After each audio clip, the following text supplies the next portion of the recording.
উপস্থিত হয়ে আমাদেরকে ধন্যবাদ, আমাদেরকে কৃতজ্ঞ করছেন। আপনাদের সুপ্রিয় কৃতজ্ঞতা জ্ঞাপন করছি।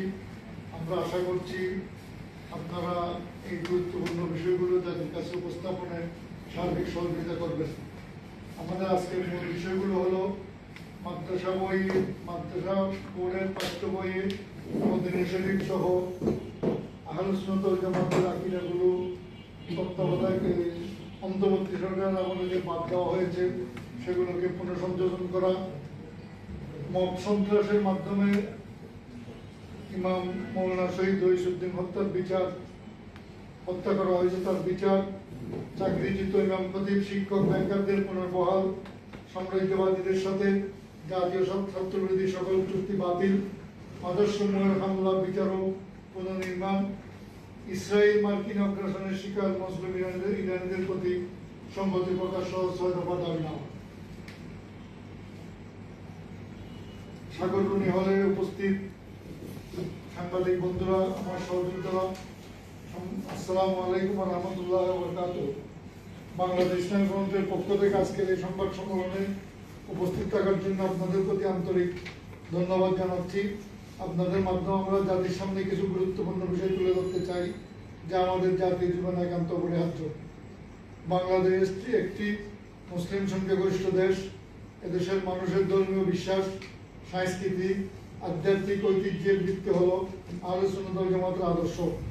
শত শত বছর ধরে ওলিয়া কেরামের দাওয়াত ও আহ্বানের মাধ্যমে এই ভূখণ্ডে ইসলামের যে সহনশীল, মানবিক, মধ্যপন্থী চেতনা ও সাম্প্রদায়িক সম্প্রীতি প্রতিষ্ঠিত হয়েছে তা আমাদের জাতীয় পরিচয়ের গুরুত্বপূর্ণ অংশ।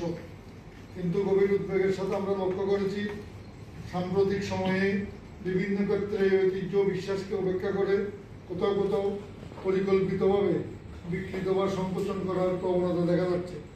একই সাথে সমাজে মব সন্ত্রাস, ধর্মীয় স্থাপনার উপর হামলা, জাতীয় স্বার্থবিরোধী সিদ্ধান্তের ঘটনাও উদ্বেগজনকভাবে বৃদ্ধি পাচ্ছে।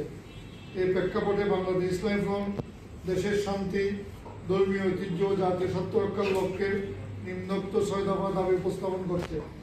আমরা শুরুতেই গত ত্রয়োদশ জাতীয় সংসদ নির্বাচনে নির্বাচিত সংসদের প্রথম অধিবেশনের সূচনাতেই জনাব তারেক রহমানের নেতৃত্বে নতুন সরকারকে অভিনন্দন জানাচ্ছি।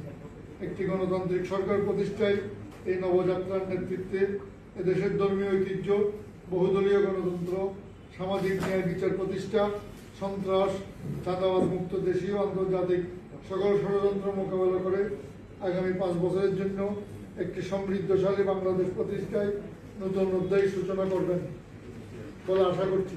পাশাপাশি বিরোধী দলকে অভিনন্দনের সাথে আহ্বান জানাবো দীর্ঘদিন পরে জাতীয় সংসদে একটি শক্তিশালী বিরোধী দল হিসেবে গঠনমূলক ভূমিকা পালন করে দেশে গণতন্ত্র প্রতিষ্ঠায় ঐতিহাসিক অবদান রাখবেন। শুধু বিরোধিতার ক্ষেত্রে বিরোধিতা নয়, সরকারের গঠনমূলক সমালোচনা ও ভালো কাজের সহযোগিতার মাধ্যমে জাতি একটি নতুন বাংলাদেশ প্রত্যাশা করছে। আমাদের দাবি সমূহ: ১. মাদ্রাসা পাঠ্য বইয়ে আহলে সুন্নাতের আকীদা পুনঃসংযোজন। মাদ্রাসা শিক্ষা বোর্ডের আকায়েদ ও ফিকহ বিষয়ক পাঠ্যপুস্তকে মদিনা শরীফের জিয়ারত সহ ইসলামের মূলধারা আহলে সুন্নাত ওয়াল জামাতের বিশুদ্ধ আকীদা পুনঃসংযোজন করতে হবে। আমরা উদ্বেগের সাথে বলতে চাই, অন্তর্বর্তী সরকারের আমলে দীর্ঘদিন যাবৎ এদেশের পাঠ্যপুস্তকে মাদ্রাসা শিক্ষা বোর্ডের ৮ম, ৯ম ও ১০ম শ্রেণীর বই থেকে মদিনা শরীফে মহানবী সাল্লাল্লাহু আলাইহি ওয়াসাল্লামের জিয়ারত, রাসূলুল্লাহ সাল্লাল্লাহু আলাইহি ওয়াসাল্লামের উসিলা গ্রহণ সহ উসিলা গ্রহণের মতো সুপ্রতিষ্ঠিত আমলসমূহ রহস্যজনকভাবে বাদ দেওয়া হয়েছে। কোটি কোটি মুসলমানের বিশ্বাসের প্রতিনিধিত্বকারী এইসব বিষয়কে পাঠ্যপুস্তক থেকে অপসারণ করা ধর্মীয় বাস্তবতার পরিপন্থী। আমরা অবিলম্বে বিষয়ে বর্তমান সংস্কার বাতিল করে পুনরায় আগের সিলেবাস সংযোজন করার জন্য দাবি করছি। ২. শহীদ ইমাম মৌলানা রইসুদ্দিন হত্যাকাণ্ডের বিচার। গত বছর ২৫ সালের ২৭ এপ্রিল মব সন্ত্রাসের শিকার হয়ে গাজীপুরে নির্মমভাবে শহীদ হওয়া আলেমে দ্বীন ইমাম মৌলানা রইসুদ্দিন হত্যাকারীদের অবিলম্বে গ্রেফতার করে হত্যাকাণ্ডের সুষ্ঠু, নিরপেক্ষ ও দ্রুত বিচার নিশ্চিত করতে হবে। মতাদর্শের কারণে মানুষ হত্যা সভ্য সমাজে কাম্য নয়। আমরা স্পষ্টভাবে বলতে চাই, মব কালচার কোনো সভ্য রাষ্ট্রে গ্রহণযোগ্য নয়। আইনের শাসন প্রতিষ্ঠার সত্ত্বে এই হত্যাকাণ্ডের সাথে জড়িত সকল অপরাধীদেরকে দ্রুত আইনের আওতায় এনে দৃষ্টান্তমূলক শাস্তি দিতে হবে। 3. চাকরিচ্যুত ইমাম খতিব শিক্ষকদের পুনর্বহাল। মব সন্ত্রাসের মাধ্যমে যে সমস্ত অধ্যক্ষ, শিক্ষক, ইমাম, খতিব ও ব্যাংকারদেরকে অন্যায়ভাবে চাকরিচ্যুত করা হয়েছে তাদেরকে অবিলম্বে স্বশপথে বহাল করতে হবে। 4. স্বার্থবিরোধী বন্দর বাণিজ্য চুক্তি বাতিল করতে হবে। অন্তর্বর্তী সরকার আমলে দেশের স্বার্থবিরোধী চট্টগ্রাম বন্দর বিদেশিদের হাতে তুলে দেওয়ার চুক্তি, একতরফা বাণিজ্য চুক্তি অবিলম্বে বাতিল করতে হবে। জাতীয় স্বার্থ সার্বভৌমত্বের বিনিময়ে কোনো বাণিজ্য বন্ধু চুক্তি হতে পারে না। অর্থনৈতিক নিরাপত্তা ও কৌশলগত স্বার্থ বিবেচনা না করে কোনো বিদেশি শক্তির সাথে একতরফা চুক্তি করা হলে তা দেশের দীর্ঘমেয়াদী স্বার্থের জন্য ক্ষতিকর। জনগণের স্বার্থে এসব চুক্তি অবিলম্বে বাতিল করতে হবে। 5. 24 সালের আন্দোলন পরবর্তী সময়, গণ-অভ্যুত্থান পরবর্তী সময়ে একটি উগ্রপন্থী গোষ্ঠী হামলায় আউলিয়া গ্রামের বহু মাজার শরীফ ভাঙচুর ও অগ্নিসংযোগের ঘটনা ঘটেছে, যা বাংলাদেশের আধ্যাত্মিক ঐতিহ্যের সাথে পুরোপুরি আঘাত। আমরা দাবি জানাচ্ছি ক্ষতিগ্রস্ত মাদ্রাসাসমূহ সরকারি খরচে পুনর্নির্মাণ করতে হবে। হামলাকারীদের দ্রুত গ্রেফতার করে দৃষ্টান্তমূলক শাস্তি দিতে হবে। দেশের সকল ধর্মীয় স্থাপনার নিরাপত্তা নিশ্চিত করতে হবে। 6. ইরানে ইসরায়েলি মার্কিন আগ্রাসন বিশ্ব শান্তির জন্য হুমকি। মধ্যপ্রাচ্যের চলমান সংকট নিয়ে আমরা গভীর উদ্বেগ প্রকাশ করছি।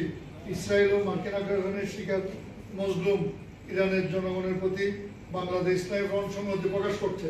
আন্তর্জাতিক আইন ও রাষ্ট্রের সার্বভৌমত্বকে লঙ্ঘন করে ইরানের উপর ইসরায়েলি মার্কিন সামরিক আগ্রাসন বিশ্ব শান্তির জন্য হুমকি।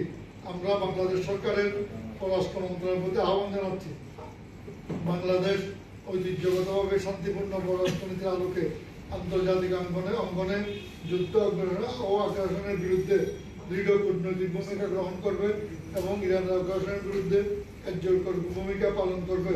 এই সমস্ত দাবি বাস্তবায়নের লক্ষ্যে আমরা জাতীয় সংসদের প্রথম অধিবেশনে জাতীয় সংসদের স্পিকারের কাছে স্মারকলিপি প্রদান করব।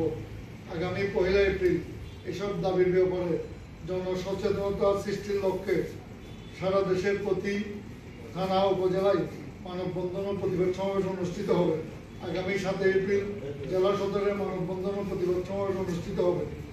বাংলাদেশ ইসলামী ফ্রন্ট দৃঢ়ভাবে বিশ্বাস করে এদেশের শান্তি, সম্প্রীতি, স্থিতিশীলতা রক্ষা জন্য সহনশীল, মধ্যপন্থী ও ইসলাম প্রবর্তিত উদার ইসলামী আদর্শকে সমুন্নত রাখা অপরিহার্য। আমরা সরকার ও সংশ্লিষ্ট কর্তৃপক্ষের প্রতি দাবি জানাচ্ছি, উপযুক্ত দাবিসমূহ দ্রুত বাস্তবায়ন উদ্যোগ গ্রহণ করুন। অন্যথায় দেশের ধর্মপ্রাণ জনগণকে সাথে নিয়ে বাংলাদেশ ইসলামী ফ্রন্ট শান্তিপূর্ণ গণতান্ত্রিক আন্দোলনের কর্মসূচি পালন করবে। আল্লাহ তাআলা আমাদের প্রিয় মাতৃভূমিকে শান্তি, স্থিতিশীল, ন্যায় বিচারের পথে পরিচালিত করুন। আমাদের আহ্বানে সাড়া দিয়ে আপনারা যারা আসছেন সবাইকে ধন্যবাদ ও কৃতজ্ঞতা জ্ঞাপন করছি। সোম আব্দুস সামাদ, মহাসচিব, বাংলাদেশ ইসলামী ফ্রন্ট।